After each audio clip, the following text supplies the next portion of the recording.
premier constat, c'est honnêtement un constat de désolation, hein, de non-satisfaction parce que vous êtes rendu vous-même compte après la visite des différents lots de ce chantier que ça n'avance pas du tout. Ces travaux ont été lancés le 4 mai 2023 et les travaux auraient dû prendre fin 6 mois juste après.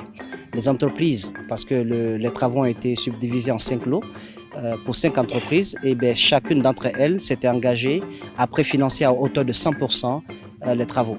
Et de mai 2023, nous sommes aujourd'hui, disons en avril 2024.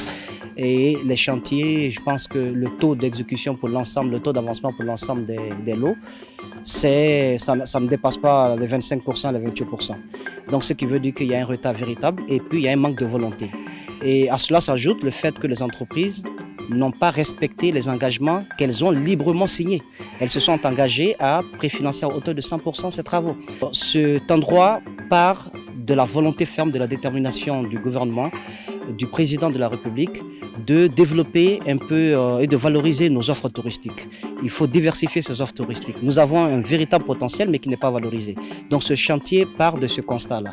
C'est un chantier écotouristique qui veut dire qu'on allie non seulement la préservation de l'environnement, de la biodiversité, de l'écosystème local, mais aussi on allie cela au loisir. Vous vous rendez compte, en dépit, en plus du fait que les travaux n'avancent pas, vous vous rendez compte que la biodiversité qui est là, les ressources naturelles qui sont là sont en train d'être pillées.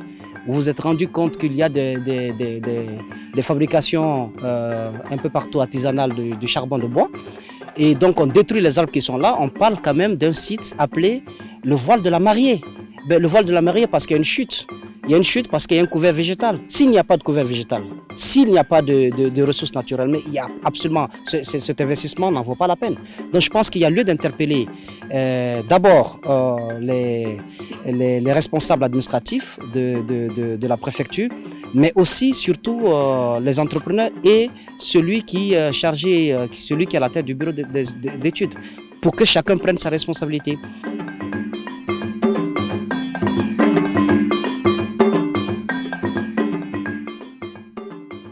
Ça, c'est au niveau, par exemple, au niveau du cantonnement forestier de Kindia, il y a un service qui s'occupe de ça. Donc, nous allons les interpeller. Parce qu'on leur a dit, quand il y a eu coupure de bois ici, on les a interpellés pour venir voir avec les ouvriers et avec les entreprises comment est-ce qu'il faut faire pour répertorier les espèces qui sont coupées.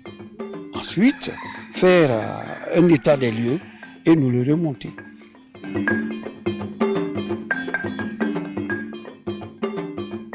Et les entreprises qui travaillent, qui n'ont pas respecté leur engagement, les instructions sont assez claires. Nous allons revoir au cas par cas, comme on l'a déjà fait. Un constat va être dressé.